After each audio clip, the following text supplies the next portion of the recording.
पत्रं पुष्पं फलं तोयं यो मे भक्त्या प्रयच्छति तदहं भक्त्युपहृतम् अश्नामि प्रयतात्मनः। जो कोई भक्त मेरे लिए प्रेम से पत्र, पुष्प, फल, जल आदि अर्पण करता है, उस शुद्ध बुद्धि निष्काम प्रेमी भक्त का प्रेम पूर्वक अर्पण किया हुआ वह पत्र, पुष्पादि मैं सगुण रूप से प्रकट होकर प्रीति सहित खाता हूँ। यत् करोषि यदश्नासि यज्जुहोषि ददासि यत् यतपस्यासि कौन्तेय तत् कुरुष्व मदर्पणम्। हे अर्जुन, तू जो कर्म करता है, जो खाता है, जो हवन करता है, जो दान देता है और जो तप करता है, वह सब मेरे अर्पण कर। शुभाशुभफलैरेवं मोक्ष्यसे कर्मबन्धनैः संन्यासयोगयुक्तात्मा विमुक्तो मामुपश्यसि। इस प्रकार जिसमें समस्त कर्म मुझ भगवान के अर्पण होते हैं, ऐसे संन्यास योगी मुक्त होकर मुझको ही प्राप्त होगा। समोहं सर्वभूतेषु न मे द्वेषोऽस्ति न प्रियः ये भजन्ति तु मां भक्त्या मयि ते तेषु चाप्यहम्। मैं सब भूतों में समभाव से व्यापक हूँ, न कोई मेरा अप्रिय है और न प्रिय है, परंतु जो भक्त मुझको प्रेम से भजते हैं वे मुझ में हैं और मैं भी उनमें प्रत्यक्ष प्रकट हूँ। अपि चेत्सु दुराचारो भजते मामनन्यभाक् साधुरेव समन्तव्यः सम्यग् व्यवसितो हि सः। यदि कोई अतिशय दुराचारी भी अनन्य भाव से मेरा भक्त होकर मुझको भजता है, तो वह साधु ही मानने योग्य है, क्योंकि वह यथार्थ निश्चय वाला है, अर्थात उसने भली भांति निश्चय कर लिया है कि परमेश्वर भजन के समान अन्य कुछ भी नहीं है। क्षिप्रं भवति धर्मात्मा शाश्वच्छान्तिं निगच्छति कौन्तेय प्रतिजानीहि न मे भक्तः प्रणश्यति। वह शीघ्र ही धर्मात्मा हो जाता है और सदा रहने वाली परम शांति को प्राप्त होता है। हे अर्जुन, तू निश्चय पूर्वक सत्य जान कि मेरा भक्त नष्ट नहीं होता। मां हि पार्थ व्यपाश्रित्य येऽपि स्युः पापयोनयः स्त्रियो वैश्यास्तथा शूद्रास्तेऽपि यान्ति परां गतिम्। हे अर्जुन, स्त्री, वैश्य, शूद्र तथा पाप योनि, चंडाल आदि जो कोई भी हो, वे भी मेरी शरण होकर परम गति को ही प्राप्त होते हैं। किं पुनः ब्राह्मणाः पुण्य भक्ता राजर्षयस्तथा अनित्यमसुखं लोकम् इमं प्राप्य भजस्व माम्। फिर इसमें तो कहना ही क्या है, जो पुण्यशील ब्राह्मण तथा राजऋषि भक्तिजन मेरी शरण होकर परम गति को प्राप्त होते हैं, इसलिए तू सुख रहित और क्षणभंगुर इस मनुष्य शरीर को प्राप्त होकर निरंतर मेरा ही भजन कर।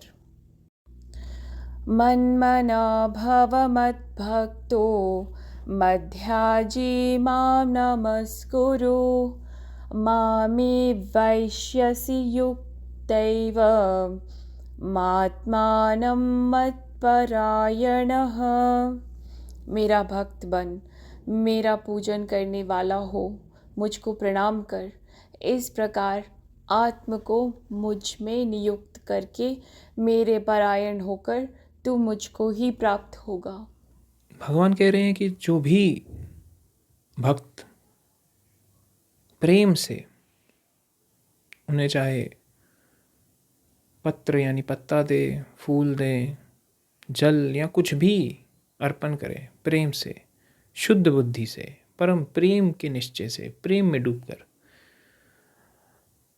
भगवान उसे भी ग्रहण कर लेंगे। भगवान उसे वैसे ही खा लेंगे। जैसे भक्त धन्ना ने जब खाना दिया तो कहानी चलती है कि प्रभु आए खाना खाने। जब उन्होंने देखा कि खुद ही खाना नहीं खा रहा है, लड़ बैठा है कि जब तक नहीं आएंगे मेरे गोविंद, जब तक मेरे ठाकुर नहीं आएंगे खाना खा ले, मैं भी नहीं खाऊंगा। वो होती है भक्ति, वो होती है दीवानगी, पागलपन। जब तक वो नहीं आएंगे मैं भी नहीं खाने वाला। परमात्मा हमेशा प्रेम का भूखा है और किसी चीज का नहीं। प्रेम है तो जो भी हो जाए, कुछ अर्पण ना भी कर पाओ, अगर परमेश्वर को कुछ अर्पण करना है तो स्वयं को अर्पण किया जाता है और कुछ नहीं। इसलिए भगवान कह रहे हैं कि अर्जुन, तू जो भी खा रहा है, जो भी कर रहा है, जो भी तू कुछ भी देगा, किसी को भी दान देगा, जो भी तप कर रहा है, वो सब तू मुझको ही अर्पण कर दे, मुझी को ही सौंप दे। सब कुछ जो जो कर रहा है, मतलब अर्थात यानी जो तेरा कर्ता भाव है अर्जुन, जो अर्जुन नामक व्यक्ति है, जो जो ये सारी चीज़ें कर रहा है, वो सब कुछ मुझको अर्पण कर दे। संपूर्ण अपने आप को ही अर्पण कर दे तू मुझे। प्रभु हमेशा प्रेम चाहते हैं और कुछ नहीं। तो जब भगवान श्री कृष्ण संधि का आप ले कह लीजिए कि संदेश लेकर जाते हैं कौरवों के पास, तो तब दुर्योधन ने पूरे इंतज़ाम किए होते हैं, शाही इंतज़ाम की। भगवान श्री कृष्ण आ रहे हैं, यदुवंशी आ रहे हैं, द्वारकाधीश आ रहे हैं, तो मेरे महल में रुकेंगे। और क्योंकि वहीं आप कह लीजिए कि महाराज धृतराष्ट्र का पुत्र है, सबसे बड़ा अगला होने वाला राजा है, तो उसी के ही महल में अगर आप बात करें कि रुकना बनता है द्वारकाधीश का। लेकिन वो मना कर देते हैं, वो कहते हैं कि वो विदुर जी के महल में रुकेंगे, उन्हीं में उनके साथ ही खाना खाएंगे। तो कहा जाता है कि अर्जुन बड़ा मतलब जो दुर्योधन होता है वो बहुत हैरान होता है कि ऐसा क्यों, मैंने इतना शाही भोज लगाया आपके लिए, इतने सारे इंतज़ाम किए हैं, मेरा इतना बड़ा महल है, विदुर के पास क्या है, ऐसा कौन सा महल है, मेरा महल उससे भी आलीशान है, वो तो मात्र मंत्री हैं, महामंत्री है, मैं तो होने वाला राजा हूँ। पर कहने का मूल बात होती है कि तेरे पास सब है लेकिन तेरे पास प्रेम नहीं है। हम तो प्रेम लेने आए, हमारे आगे, प्रभु के आगे और कुछ नहीं है मायने रखता। तो जब खाना खाने जाते हैं तो खाना फीका निकलता है, उसे भी ग्रहण कर लेते हैं क्योंकि प्रेम होता है। परमात्मा हमेशा प्रेम देखता है और कुछ नहीं। जब सुदामा ने जाना था भगवान श्री कृष्ण के पास तो बहुत हिचकिचा रहा था, डर रहा था कि क्या है देने के लिए। पत्नी ने थोड़े से चावल दे दिए कि चावल ले जाओ, यहीं दे देना। जब भगवान श्री कृष्ण देख ही रहे होते हैं, सब कुछ कर रहे होते हैं कि सुदामा आ रहा है, सुदामा आ रहा है, इंतज़ार में लगे हुए हैं कि आए आए आए। जब वो आता है तो एक बार तो पैर थोड़े कह लीजिए कांप जाते हैं कि द्वारकाधीश की नगरी पहुंच तो गए, अब महल भी जाऊंगा। और राजपाल तब एक तरफ से तो रोक देते हैं कि कहाँ आ रहे हो। वो कहते मैं मित्र हूँ इनका। वो जब कहते कि झूठ मत बोलो, तुम जैसा ऐसा गरीब ब्राह्मण द्वारकाधीश का मित्र नहीं हो सकता। तो उनके लिए द्वारकाधीश खुद अपने सिंहासन से उठकर भागते हैं कि सुदामा आए। सब कुछ छोड़ छाड़ के भाग जाते हैं उनके पीछे कि प्रेम से आया है मित्र, और उनके जो चावल लेकर आए होते हैं वही उसी चीज़ को ही ग्रहण कर लेते हैं, क्योंकि प्रेम है। परमात्मा को क्या दे सकते हो आप? ऐसा क्या है हमारे पास जो दे सकते हैं हम? अगर उससे कुछ देना है तो अपने आप को दे दो, और वो तभी है जब प्रेम से जाए व्यक्ति। समग्र उससे लिया जा रहा है। हम सब जो है ना, सब कुछ है जो, सब उससे हैं, हम उससे हैं, हमसे वो नहीं है, हम हैं उससे। भगवान कहते हैं कि अर्जुन, जब तू पूर्ण ढंग से ना अपना कर्ता भाव मुझे सौंप देगा, जो भी तेरे कर्म होंगे, जो भी बीज होंगे, सब कुछ मुझी को ही सौंप देगा ना जब तू, तो पूर्ण रूप से कर्मों के बंधन से मुक्त हो जाएगा और तू मुझको ही पाएगा, मुझी को ही प्राप्त होगा। क्योंकि तेरे में फिर कर्ता भाव नहीं रहेगा, तेरे में कुछ नहीं रहेगा, तूने अपने आप को ही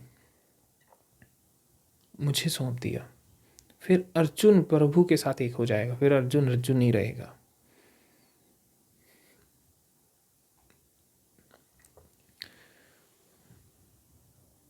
भगवान कहते हैं कि मैं हर एक व्यक्ति में हूँ, समग्र व्यक्तियों में मैं एक समान ही हूँ, चाहे वो अच्छा है बुरा है। मैं किसी के लिए भी, आप कह लीजिए कि अप्रिय, ना मेरे लिए कोई प्रिय है ना ही कोई अप्रिय है। मैं हमेशा कहता हूँ कि परमात्मा के लिए कोई भी बाइस्ड नहीं है, कोई भी बाइस नहीं है। परंतु जो भी भक्त उन्हें प्रेम से बुलाता है, भजता है, वो उन्हीं को ही पाता है स्वयं में, और वहीं प्रभु रहते हैं। फिर भक्त और परमात्मा एक हो जाते हैं। वैसे तो परमात्मा सृष्टि में कभी भी, आप कह लीजिए कि कोई भी बाइसनेस नहीं करते, किसी का साथ नहीं देते, लेकिन जो उन्हें बचता है, जो उन्हें बुलाता है, पूरे प्रेम से बुलाता है, उसका साथ देने आ जाते हैं। ये बात है उसकी जो समर्पण करके बैठा है कि प्रभु ही आएंगे, आएंगे, लड़ेंगे, वहीं करेंगे सब, वहीं मुझ में आकर समग्र कार्य कराएंगे। तो कह रहे हैं कि जो मुझे पूछता है उसमें मैं होता हूँ, और मैं उनमें ही प्रकट होता हूँ।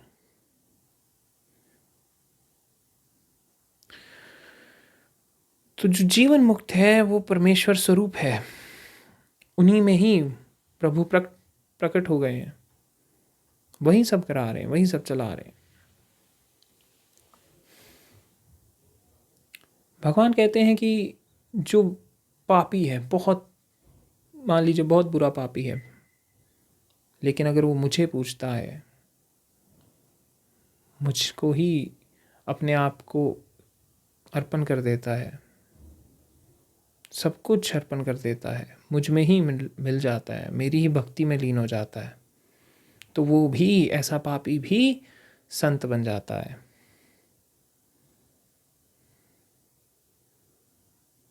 क्योंकि अब उसने सही मायनों में कह दिया है कि जो भी कर रहा था, करता है, वो भी तू है।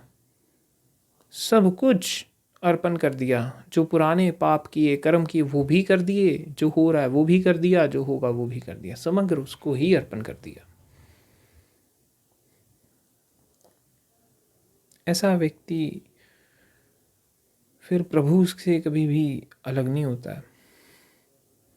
और आप पाएंगे पापी ज़्यादा जल्दी कहीं ना कहीं पहुंचते हैं। कहने का अर्थ ये नहीं कि आप पाप कीजिए, क्योंकि वो गहरी इतनी चीज़ में चले गए होते हैं कि अब, क्योंकि वो बोझ होता है ना अंदर, तो वो बोझ आगे खींचता है, वो बोझ वहाँ से हमें धकेलता है कि प्रभु के पास जा, उन्हें समर्पण कर दे, सब कुछ काट दिए जाएंगे, उन्हें समर्पण कर दे मात्र।